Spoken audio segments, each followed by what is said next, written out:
The four good the four rules of good manners in love. We probably think rather badly of good manners. All those pleases and thank yous and how are yous that were so painfully drilled into us in childhood to civilize us, but that have so little to do with who we actually are. Yet while we may grudgingly accept a certain logic for manners in a few areas, at the office or at a party, for example, the area where the concept truly seems to have no place is love. Nothing sounds quite as unromantic as two lovers who daily strive to be polite with one another.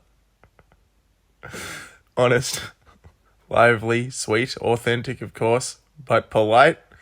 We look to relationships for untrammeled authenticity. Here, at last, we will be able to say what we truly think. Here, at last, we will no longer need to hedge and walk on eggshells. A loving partner will witness us in our unfiltered reality and endorse us. But while the longing is understandable, the reality is far from fertile, let alone kind. To be entirely ourselves around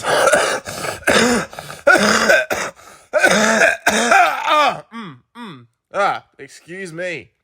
But while the longing is but while the longing but while the longing is understandable, the reality is far from fertile, let alone kind. To be entirely ourselves around someone is a complicated treat we should probably spare anyone we remotely care about. For what this will in reality entail is an uncompromising and bracing encounter with plentiful reserves of ill temper, selfishness, confusion, infidelity, vindictiveness, foul odors, and rage. Yeah. To be as we genuinely are entails blaming a partner for things they've never done, passing on disappointments that don't belong to them, expressing the full force of verdicts in a way that might pulverize their esteem, pointing out flaws without any care for balance, and burping at will. We should, where love is the goal, very much want people to not be who they really are. Indeed. Indeed. We might want them to sign up to a basic charter of good conduct. An agreed set of 4 cast iron rules for how to behave so as to give love a chance. Number 1, accuracy. It is in the nature of many moods of distress that their exact causes elude us. Something bad has happened today, but unable to put our finger on exactly what, we may point to the nearest significant and, importantly, also safe, object in view, our partner. Perhaps at the moment, innocently moving around the kitchen, unaware of what is about to befall them, trying to get through the turmoils of their own brief existence as best as they can. It might have been our boss, or a worry about financial solidity, or a glimpse in the mirror, or a rivalry with a sibling that has triggered our distemper. But these are hard elements to get clear about, let alone resolve, and so it is only natural to focus in on being the one person in the vicinity who is forbearing, the one person whom we know has strength enough to bear our injustice, and start to tell them that their friends are superficial, or that they should probably try to lose weight, thereby acting with some of the poise of a 3-year-old who, struck by a burst of jealousy at a friend with a better toy, screams cathartically, "I hate mummy!"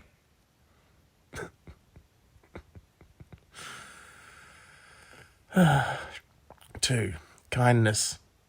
We can be so convinced that kindness is a natural consequence of love that we forget that it might be its artificial precondition, that we might, in order to remain in a relationship, need to make certain entirely synthetic and contrived efforts to try to locate gentle and understandable words for our most important truths. There could, of course, be other, more direct ways to say what has leapt into our minds. We could use terms like shithead and fuckwit if we liked. We could tell the partner that they're brutish and daft, and these appellations would undoubtedly carry some of the sense of letdown and hopelessness that has afflicted us. But if continuing in a couple is the desired outcome, then we would be wise to go into another room for a time and bite our hand. Manners aren't just a worthless rigmarole. They're founded on the insight that our need for respect is, after food and water, probably our most urgent and non-negotiable requirement. 3. Keep it personal. The temptation in anger is to universalize our judgments so as to convey how deeply they strike us.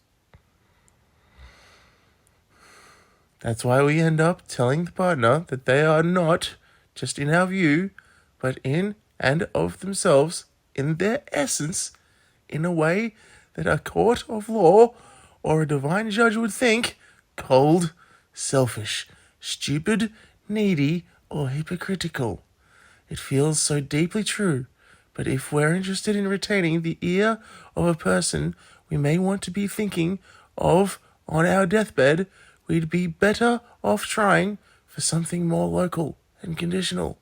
I feel you might, perhaps, I get a sense that, maybe I've sometimes had the impression that love thrives on an absence of categoricals. Feeling heard. The law here is brutal. We will not hear until we feel heard.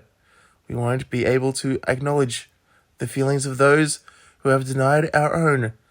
And so, though everything is in us is certain that justice is on our side, we must do everything before we launch forth on any rebuttal to categorically show that we have listened to our lover's point by repeating it back to them as faithfully as we can, using slightly different words. I'm hearing that you don't feel I am doing enough around the house, and that's making you wonder whether things are fair in this relationship.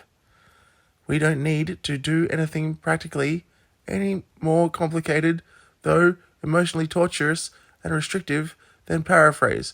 I hear that you're feeling very let down by me because of the way I have behaved around your friend, and that is reminding you of being belittled last summer when, at your aunt's cabin by the lake, you got the feeling that we know so much about what we want to say, it'll go entirely unheard until we can rehearse what we've just been told. Manners are undoubtedly agony.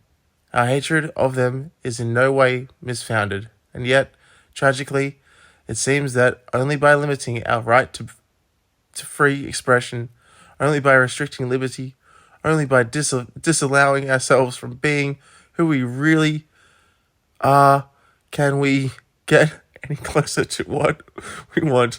A partner who feels good enough about themselves to be able to acknowledge what matters most to us. Authentic, kind, and true relationships may require us to be, far more often than we'd like, substantially affected, stilted, and unnatural. Cool. This is The School of Life. That was me reading that as best as I could.